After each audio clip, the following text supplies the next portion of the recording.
to Celtic Park. Russell Watson just finishing Ness and Dormer in the build-up to this occasion this evening.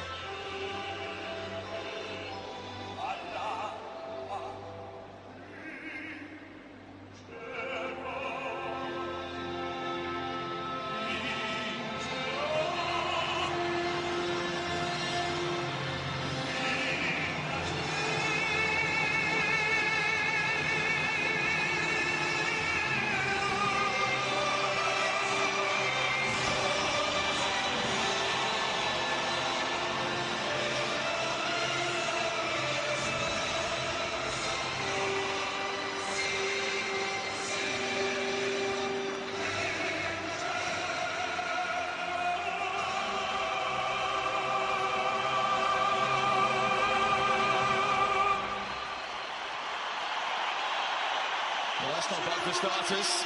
That's got the hairs on the back of most necks up. From the famous tenor Russell Watson himself, a big Manchester United fan. As the two teams meet each other once again. And as I say, Celtic, it's fair to say, look stronger in numbers and in ex-pros tonight. Well, I think there's no doubt about that, Steve. When you look at the Celtic squad and compare it to United squad, as a matter of fact, we were talking to Dwight York before the game, when he was panicking. He was wanting to send for last-minute reinforcements. Names like Van der Sar. Happy, was he? No, he wasn't. Names like Van der Sar and Neville and Butt and Paul Scholes. I said, Dwight, it's too late now. You've got what you've got, and make the best of it. What a magnificent crowd that is in here tonight. And both Gordon and Martin earlier on saying that we shouldn't be surprised by Celtic, but they wouldn't come and watch themselves playing again. Two of the best supported clubs in the world, Steve. I was fortunate to play for both of them. Celtic, when I played here, European Cup games, 90,000. There should only have been about 70, but you'd get 20,000 over the turnstiles. And the same at Old Trafford. And last week at Old Trafford, Paul Scholes' testimonial against New York Cosmos, 75,000. And here tonight, almost a sellout. And as the two managers said earlier, who would come and watch these old Crocs? Well, there's 55 to 60,000 people coming to watch the old Crocs, but really for charity. They've been queuing most of the day outside Celtic Park to get their hands on tickets, and what a collection of names they're going to see in the green and white hoops tonight. 4 or 5 years younger. Mike Trouble took a few in the top flight. And as I say, they're boosted by the depth of the ex-professionals in the Celtic squad tonight. And the onus certainly on the Manchester United ones to complete the 90 minutes. We've no doubt that Dwight York, who we were talking to, has just recently completed the London Marathon in less than 3.5 hours. He actually looks fitter than when he was playing at the end of his career. You didn't tell him that when you were talking to him, though, did you? I did, and he didn't reply. Well, they're going to enjoy the occasion, and they're going to enjoy their heroes, and two Celtic managers who were both successful in the dugouts tonight. And Henrik Larsson wasn't allowing John Hartson to get the game underway without the traditional Celtic huddle. Crowd here at Celtic Park love that huddle, Steve. They'll absolutely love it. This is the old Crocs as well. This isn't a game of any great importance apart from the charity side of it. And that was so significant that Henrik Larsson instigated that. So John Kennedy, who's played such a part in getting all these names here tonight, is going to start the game for a short while. And John Hartson, who won 3 SPL titles in his 5 years as a player here, 110 goals in his 201 games, along with the actor Gerard Butler, and is going to get this hugely anticipated evening underway. A big thrill, don't underestimate it, for these players to play in this stadium, on this stage again, one more time perhaps.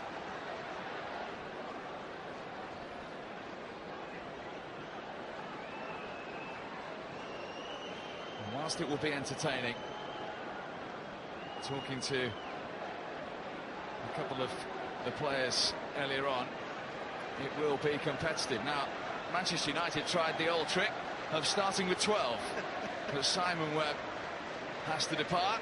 Now they're restored to 11. And the delay is over, and John Hartson and Celtic get this evening underway. And just listen to the roar at Celtic Park. One thing's for sure, this won't finish 0-0. Dion Dublin. The actor and writer Ralph Little. And Roy Keane back in Manchester United red. And of course came to Celtic after his Old Trafford career came to an end. Forward by Thompson. Here's the first proper touch of the night. Just listen to the roar for Henrik Larsson. Dublin cut it out. It came back to Hartson. This is Petter. And this is Gerard Butler. That was an opportunity. And the film actor couldn't take it. Well, I watched him in that movie, Steve, 300. And believe me, he didn't miss very many Persians. Tonight he's missed an absolute sitter. First minute of the game, a chance to be a hero, to really make a name for himself. Not that he hasn't done already, but at Celtic Park, in front of the Celtic faithful, misses an absolute sitter of a chance. And he's a huge Celtic fan as well. So here comes the first substitution as planned. John Hartson. Just listen to his reception. Steve, what a brave man. Talking to him before the game, and you could see the scars from the operation on his head, and to think what he's been through, and he's back, and it's great to see him back. His former teammate Chris Sutton, who won 7 trophies in his time with the club, he's on for John Hartson. John Kennedy will depart shortly as well. Meanwhile, this is Ralph Little for Manchester United. A fire. This is promising. York, surely the first goal. It is. Manchester United lead inside 2.5 minutes, and there is the traditional smile on the face of Dwight York again. Well, he's the man that was moaning before the game and looking for last-minute reinforcements. No problem to Dwight, just like during his playing career. That position inside the box, Steve, right on the penalty spot almost. He's not going to miss. United 1-0. Well,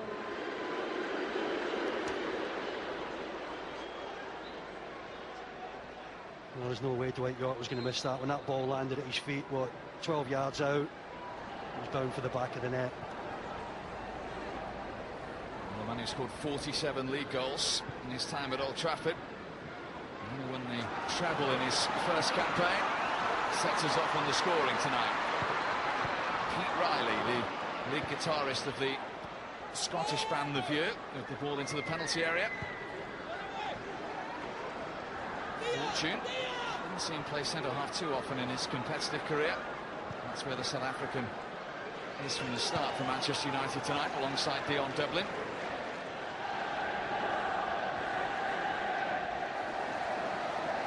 There's the TV presenter Jeff Brazier, who we're told to watch out for again tonight. He was on Lake Norrien's books as a youngster. That's too strong for Ralph Little. Well, I've got to say, Steve, you did say at the start of the game there's bound to be goals. You're right again. And that's a foul on Little by Chris Sutton. Quickly taken by Brian McLaren, too quickly. Interesting role that Gordon Strachan has given the Manchester United Academy director tonight at left back. That's a sure one. It was grabbed with both hands.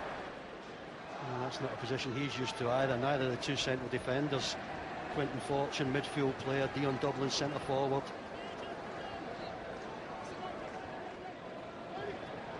Tommy Boyd with the armband on, as it was in his playing career here. Larsson is onside. Petter cut out by Dublin.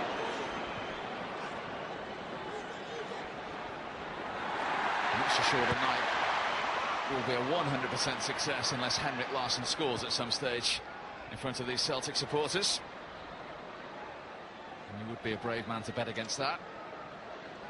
Well, he certainly looks as fit as he was when he was at his prime, Steve, and He just jumped there so high. I mean, he got well up. Good header backwards, but nobody there to take advantage. Big onus on the TV presenter Patrick Kilty is the only recognised goalkeeper in the Manchester United squad this evening. He went through a strenuous warm-up with the current Celtic goalkeeping coach for about 40 minutes prior to this game. Well, is he just in there, Steve, because there's no other goalkeeper, or is that his position? I think that is his position. He was telling us earlier on that he did save a penalty from Henrik Larsson at Soccerate. Clearly a moment that he's holding on to. He didn't tell you there was 7-0 down at the time, did he? Darren Campbell, Manchester born, big United fan and useful footballer as well. And he's gone for goal, beaten away by Bonner. O'Fire should have scored, and York is offside. Of course, a goal and opportunity for Martin O'Fire. I'm not so sure Dwight York was offside. Just got a chance to see that one again. Second time in the game United have come forward. And just offside. It's a very bright start by Manchester United legends here. Larsson to Thompson, his former teammate, now first team coach of course here with Neil Lennon. That's given away though to Dwight York.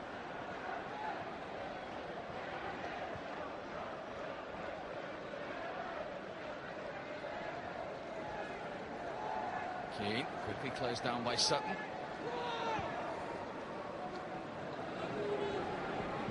It's Campbell. He was saying prior to kick-off it was his lifetime ambition to play alongside Roy Keane. So he might not share that opinion once he's had a rollicking or two. Well, there's bound to be one or two of those this evening, that's for certain. So far, so good.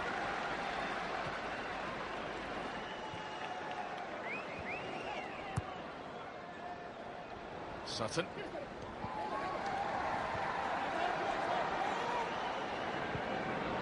7 minutes into the game, Steve, and he certainly carried out Gordon's instructions that he gave him before the game. Don't get stretched, keep a hold of the ball, short passing, no long passing, and the 1-0 in front. That was a mistake by Thompson. This is Campbell. That's taken by Paki Bonner.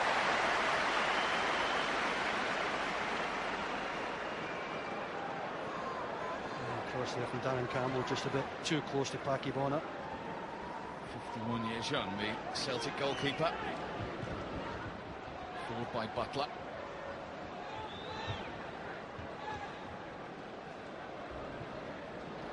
And Jeff Brazier. Landing some movement ahead of him, so he carried on. He's got it back from York. Just a little bit of a heavy touch, but a committed challenge to win it back. That was good from Jeff Brazier. Good run, crunching tackle. Dublin booed because he stopped Henrik Larsson in his tracks.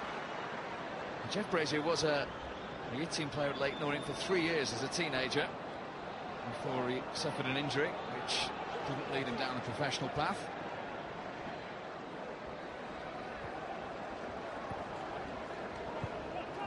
He's one of the younger players in the two sets of squads at 32.